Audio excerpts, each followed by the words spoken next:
बिस्मिल्लाहिर्रहमानिर्रहीम। अस्सलाम वालेकुम नाजरीन, मैं हूं जमशेद अंसारी। नाजरीन, आज 17 अक्टूबर 2020 है और आज की इस वीडियो में हम डिस्कस करेंगे कि कल रात एक बार फिर साबिक वज़ीर आज़म नवाज शरीफ रियासती इदारों पे खुल के तनकीद करते हुए नजर आए। बल्कि मैं अगर यूं कहूं कि नवाज शरीफ इस बार तनकीद करने में दो हाथ मजीद आगे बढ़ गए हैं तो ये गलत नहीं होगा, क्योंकि नवाज शरीफ ने मौजूदा DGISI पे भी एतराज़ात किए, उन पे भी तनकीद व तनकीद के नश्तर बरसाए। इसके अलावा जनरल कमर जावेद बाजवा साहब के खिलाफ भी पूरे जलसे में नारे लगवाने की कोशिश की। इस पे तो नाजरीन बात करेंगे ही, लेकिन उससे पहले मैं आज की इस वीडियो में न जाने क्यों मेरा दिल करता है कि मैं पीर पगाड़ा को जो है ना वो खिराज तहसीन पेश करूं।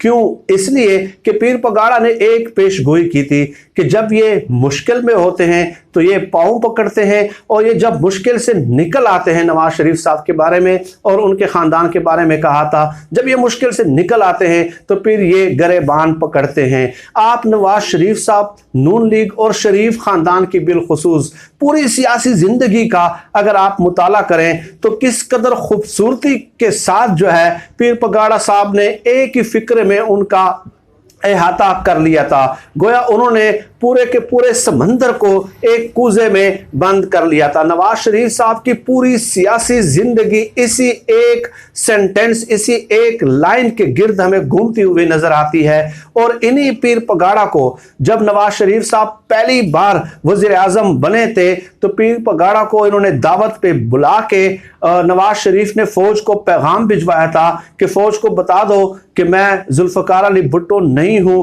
बल्कि मैं नवाज शरीफ हूं और मैं तमाम जर्नेलों को 6 महीनों में सीधा कर सकता हूं। ये जब पहली बार नवाज शरीफ वजीर आजम बने थे उस वक्त पीर पगाड़ा से उन्होंने ये बात की थी और पीर पगाड़ा ने फिर आगे ये बात पहुंचा दी थी। तो इस किस्म के जो वाकयात हमारे सामने आते हैं नाजरीन, हम आप लोगों के सामने इसलिए पेश करते हैं कि आप देख लें कि 1990 में जब वजीर आजम बनते हैं उस वक्त ये धमकी देते हुए फौज को नजर आते हैं। आज जो है उसके 30 साल गुजर चुके हैं। मुझे लगता है कि नवाज शरीफ की जिंदगी का मकसद ही शायद यही है कि वो रियासती इदारों को लान और तान करते रहें, उस पर तनकीद व तनकीद करते रहें, उनको अपने मातहत करने की कोशिश करते रहें, उनको पंजाब पुलिस बनाने की कोशिश करते रहे। तमाम तर इदारों को वो पंजाब पुलिस बना चुके हैं, पाकिस्तान के रियासती इदारों को। आप देख लें, कल भी मैंने वीडियो में तफसील से इस पे बात की है कि आप मुझे एक इदारा बता दें जो नवाज शरीफ या आसिफ जरदारी के मातहत रहा हो और उसको हम बतौर मिसाल पूरी दुनिया के सामने पेश कर सके। एक इदारा भी ऐसा नहीं है, सिर्फ पाक फौज के अलावा,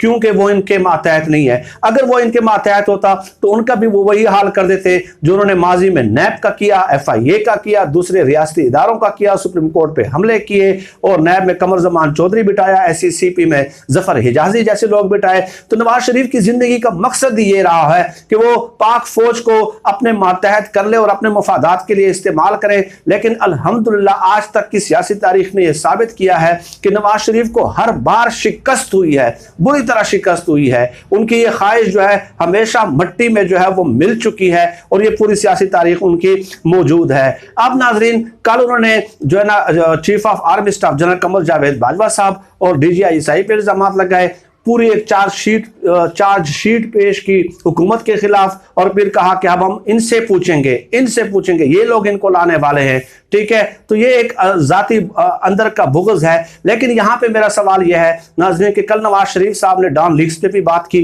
कि डॉन लीक्स में रिजेक्टेड का ट्वीट भी आया, ठीक है, और हुकूमत को जो है ना चलने नहीं दिया गया।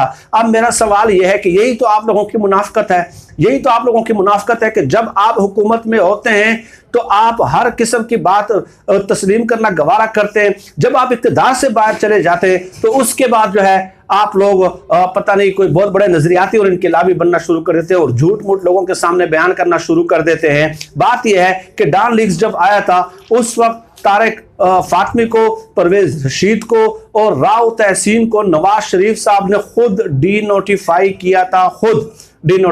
क्यों किया था डीनोटिफाई? आप मुझे बताएं, वाई? उस वक्त आपने आवाज क्यों नहीं उठाई? यानी कि अजीब एक मुनाफिकत है और दोहरा रवैया है। और इसके अलावा जनरल कमर जावेद बाजवा साहब के खिलाफ अभी आप जो है ना मुगल्लज़ात जो है ना वो निकाल रहे हैं अपनी जबान से। आई एम सॉरी मैं ये लफ्ज इस्तेमाल कर रहा हूं, लेकिन इसी जनरल कमर जावेद बाजवा साहब को तो अपॉइंट आपने किया था, तैनात आपने किया था, नाम फाइनल आपने किया था भाईजान। और दूसरी बात यह है नाजरीन कि चीफ ऑफ आर्मी स्टाफ की जो एक्सटेंशन थी मुद्दत मुलाजमत में 3 साल की, उसमें भी नून लीग ने हिमायत की थी। क्या नहीं की थी हिमायत? उस वक्त भी आप लोगों ने हिमायत की थी। इसी नवाज शरीफ साहब ने परवेज मुशर्रफ साहब को भी जो है ना उनका भी नाम फाइनल किया था और अपॉइंट किया था और तैनात किया था। उसके बाद नवाज शरीफ को परवेज मुशर्रफ के साथ भी जो है वो मसाइल शुरू हो जाते हैं। भाई मसला आपके अंदर है, 5 आर्मी चीफ के साथ आपकी मुनाकशत रही है तो आपके अंदर मसला है ना भाई, ठीक है। 5 आर्मी चीफ तो गलत नहीं हो सकते। इसके अलावा गुज़श्ता तकरीर में नवाज शरीफ साहब ने पार्लियामेंट पे भी सवालात उठाए, अदालतों पे भी सवालात उठाए, नैब पे भी सवालात उठाए, FIA पे भी सवालात उठाए, मीडिया पे भी सवालात उठाए। गोया पूरी की पूरी रियासत का एक एक बच्चा, एक एक फर्द, एक एक इदारा गलत है, लेकिन एक नवाज शरीफ साहब ठीक है। सबके साथ आपको मसला है, तो आप अपनी अदाओं पे गौर करें भाई। मसला आपके अंदर है, फॉल्ट आपके अंदर है, रियासती इदारों के अंदर कोई फॉल्ट मौजूद नहीं है। और नाजरीन इसके अलावा मैं ये भी बता दूं कि इस किस्म के बयानात इनके सुन के लोग बड़ा जो है ना एक्साइटेड हो जाते हैं, बहुत ज़्यादा जो है ना मुतासर होना शुरू हो जाते हैं कि बस अब तो इन्होंने एक्सट्रीम पोजीशन ले ली है। आप आसमा शराजी साहबा के साथ मरियम नवाज साहबा का इंटरव्यू देख लें, उसमें उन्होंने कहा कि नवाज शरीफ ने मौका दिया शहबाज शरीफ को कि आप अपने तरीके से जो है ना मामलात हल कर सकते हैं तो कर लें। यानी 10 महीने नवाज शरीफ और मरियम नवाज खामोश थी, सिर्फ इसलिए खामोश थे कि किसी न किसी तरह शहबाज शरीफ जो है अंदरूनी खाला हमारे लिए डील फाइनल कर सकें। लेकिन जब इन्होंने देखा कि रियासती इदारों की तरफ से साफ जवाब सामने आया कि अदालती मामलात अदालत के फोरम पे हल होंगे, हमारा इससे कोई ताल्लुक नहीं है, तो उसके बाद जब इनको पता चला कि अंदरूनी खाना शहबाज शरीफ की तमाम कोशिशें भी नाकाम हो रही है, तो इन्होंने जो है ना इस किस्म के जो है ना बयानात देना शुरू कर दिए प्रेशराइज करने के लिए। ये है इनके हालात, खुद मरियम नवाज साहब तस्लीम कर चुकी है। या आप क्लिप देख सकते हैं, मैं इस पे वीडियोस कर चुका हूं 2-3 के मरियम नवाज साहब कहती हैं कि जी शहबाज शरीफ को नवाज शरीफ ने बड़ा मौका दिया। आप देख लेना 10 महीने क्यों खामोश रहे हैं, कोई बता देना। आज तक ये सवाल ना कोई पूछता है। जिन एंकर्स को ये जो है ना वो देते हैं, क्या नाम है, इंटरव्यूज देते हैं, वो भी पूछने की जसारत नहीं करते कि नवाज शरीफ बैरून मुल्क और आप अंदरून मुल्क जो है क्यों 10 महीने खामोश रहते हैं। तो यही वजूहत होती है। तो जब इनको डील नहीं मिलती तो फिर उसके बाद जो है ना ये बड़े आ जाते हैं, नजरियाती बनने आ जाते हैं। इसके अलावा नाज़रीन मैं ये भी बता दूं कि नून लीग के जो सीनियर लीडरशिप है उनको नवाज शरीफ साहब ने बाकायदा बुलाया था, लंदन बुलाया था और उनसे हल्फ लिया था। ये ख्वाजा आसिफ साहब ने भी इसका इंदिया दिया था, उनसे बाकायदा हल्फ लिया गया था कि ये बातें जो है बाहर डिस्क्लोज नहीं होनी चाहिए। वो बातें कौन सी थी कि आर्मी चीफ की मुद्दत मुलाजमत में तोसी की हिमायत करनी थी नवाज शरीफ साहब ने, ठीक है। और इसके अलावा उनके बदले जो है वो कैसे बाहर गए थे, किन हालात में बाहर गए थे, क्या कुछ करके, क्या कुछ तय करके वो बैरून मुल्क गए थे, ये भी नवाज शरीफ ने अपने पार्टी रहनुमाओं को बताया था। हल्फ लेके कुरान पाक पे उनसे हल्फ लिया था कि ये बातें बाहर नहीं निकलनी चाहिए। ये हालात हैं इनके कि जब भी इनको रियायत मिलने लग जाती है तो ये अपने लफ्ज सी लेते हैं और पूरा निज़ाम जो है ना इनके लिए फिर काबिल कबूल हो जाता है। लेकिन जब ये इन पे थोड़ी सी जो है ना हाथ टाइट किया जाता है और अब करप्शन केसेस इनके मंतकी अंजाम तक पहुंचने लग जाते हैं तो फिर पूरी की पूरी रियासत को जो है ना वो पूरी दुनिया के सामने ये बदनाम करने की कोशिश करते हैं।